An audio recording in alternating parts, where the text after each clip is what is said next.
11 of last season, including playoffs, Peyton has nearly as many interceptions as touchdowns, and also during that span, he ranks outside the top 20 among 32 QBs in yards per attempt, touchdown interception ratio, and Skip's favorite, total QBR. We asked you earlier on the show to go on Twitter and vote. Is this the beginning of the end for Peyton? And the results are in. It's close. Wow. But 57% say yes. 42.9 say no. Mark Schlereth is here, former Bronco. We need your answer to this question. Okay. Is this the beginning of the end of Peyton? I should hope so. It's 18 years in the league, right? I mean, at some point it's got to be over. Listen, it's not. I ended up coaching over there during the course of spring training, or during the course of, obviously, of training camp. Yeah. And so Gary Kubiak asked me just to come and be an extra set of eyes, and so I spent a lot of time over there. And this is not hyperbole. Peyton's arm is not what it once was, but it was never great coming in. It was not a supremely, he was never supremely gifted. I saw him throw the ball better this training camp than I've ever seen him throw the ball in the last 3 years I've been hanging out there. That doesn't mean that, you know, he had some miracle elixir and he's fine now. He still has his issues. He still has to throw with anticipation. He's got to be an anticipatory thrower. He's got to have all those things. The real issue here with the Denver Broncos is you're basically amalgamating two separate offenses together. What Peyton Manning has done his entire career, the entirety of his career has been from the line of scrimmage, out of shotgun, essentially orchestrating what play we're going to get into and throwing the ball, and then trying to get into Gary Kubiak's zone run system off of play action. And what you saw was what you saw was an offense that really basically acquiesced to what Peyton wanted to do. I think out of the 70-some-odd plays, over 40, almost 50 of them were out of shotgun.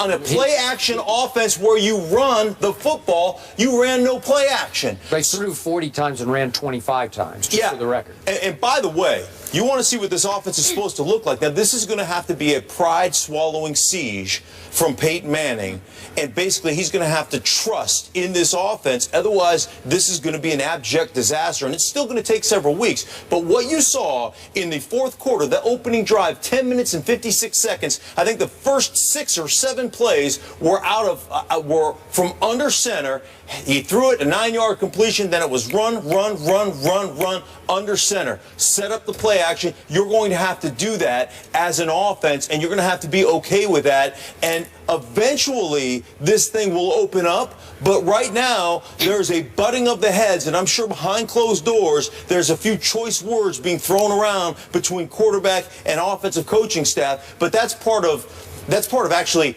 healthy football relations inside a facility to get those things ironed out and figured out. Okay, Stephen A. brought this up as we opened the show, your very point, and we went back and forth about it. But are you saying that Peyton is under orders not to check out of as many runs under Kubiak? That'll be part of it. Yeah, there'll be. Here's the thing about offensive football. Okay, let me just give you some from my perspective, from playing the offensive line. Here's some things about the offensive line. When you run an offense from the line of scrimmage like Peyton Manning has run his entire career, and you can basically check into the best possible one-on-one matchup at all times, because he is the best that's ever played, bar none, not close, at controlling things from the line of scrimmage and getting you into the right play. But just because you can do that does not mean that that's the best thing for your offense over the entirety of 4 quarters and over the entirety of a football season. Sometimes you have to relish and understand the beauty of a nasty 2-yard run where snot bubbles are flying and guys are on the ground and legs are getting cut. You've got to understand what that does to a defense, and that's really hard for a guy like Peyton Manning to say, wait a minute, I'm giving up a 2-yard run and I got one-on-one with DT on the outside that I could throw it to. Sure. And you have to be able to come to grips with that, because it's the best thing for the entire offense. For me as an offensive lineman, I understand getting into a no-huddle situation where the quarterback occasionally is calling plays from the line of scrimmage. Okay, I get that. But over the course of 4 quarters, it makes me play on my heels. Man, I want to come up on first sound and say, I don't care if it's an 8-man box. We're going to dictate to you guys on the defensive side. You walk up there and you say, sit down. and you just go, and you come off the ball, and you play some smash mouth, and you try to pummel people and shorten people's necks, and then the play action stuff and the deep crossing routes and the tight end stuff that they have in that offense will open up. But they played that entire game, the first 3 quarters from shotgun, and it eliminates 50-60% of your run plays out of shotgun.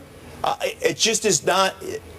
To me, this is Gary Kubiak. This is Gary Kubiak basically saying to your quarterback, you know, we're going to acquiesce a little bit here. We're going to, we're going to pamper you along a little bit. And listen, you want to compile stats or do you want to win a championship? That's what you have to ask yourself, because that's where they are. They have a championship defense in Denver. Get in here. So I guess I'm trying to ask you, Mark Schlereth, are you saying that Kubiak is more right than Peyton Manning in terms of the desired approach to what this team should be doing moving forward? Absolutely, 100%.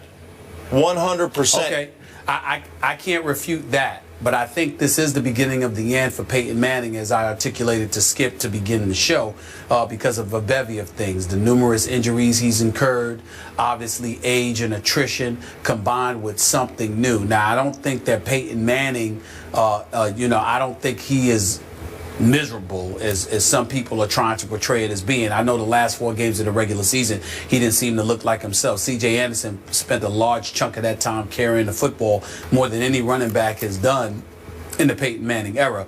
And his performance in the playoffs against Indianapolis obviously was an issue, particularly involving his injured hamstring.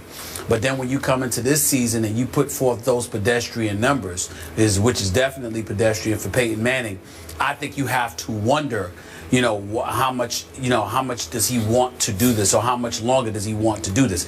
Peyton Manning is used to being Peyton Manning. And it's a very, very valid point when you talk about, do you want to win championships or do you want to stockpile numbers? He completed 66% of his passes. He threw for over 4,700 yards. But I think the omission, or the departures of Wes Welker along with Julius Thomas has a lot to do with the direction that Denver is going in.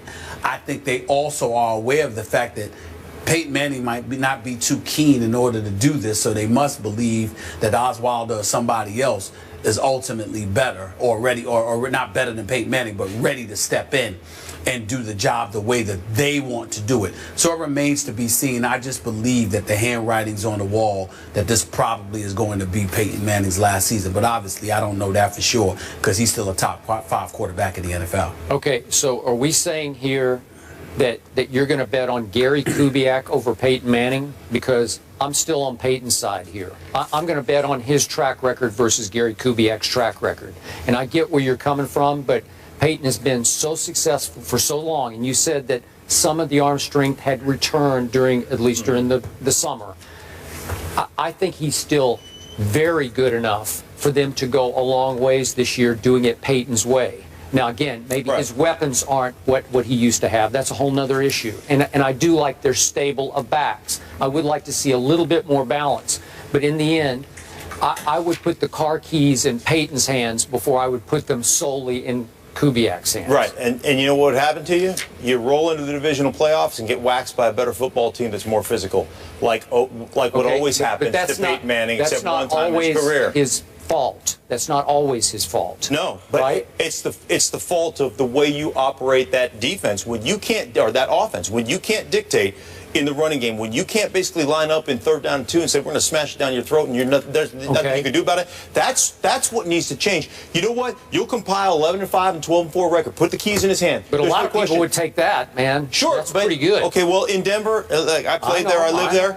It's not about being 12-4. It's about winning a world championship. Okay, but as Peyton said yesterday, do I have to remind everyone that we did win the football game on Sunday? Listen, championship defense, and you talk about some of the departures on the offensive side of the ball. Defensively, this team is legit, and I mean as good as there is in this league. And then the other thing they've done, bolster the depth on that whole team from a special team standpoint. This team can flat out win with those 2/3 phases of the game. Did they not beat a very good football team, a physical football team at home on a team that has beaten them in the playoffs? And I think they gave up 173 total yards or something of that nature. Guys, great conversation. Mark, your perspective was excellent. Thank you so much. I appreciate it. My pleasure. Always good to be with you, fellas. But we do have to go to break. Ollie. Thank you. Thank you. We're not done talking about Peyton, though. He does have a game this Sunday, and it's in Kansas City. Arrowhead, a tough place to play. Oh, excuse me. Thursday. Yes. Thursday. We're going to get into that after the break. Mark, thank you so much. You got it. Put your hands in the air if you're with me. Hold down the fort and make history.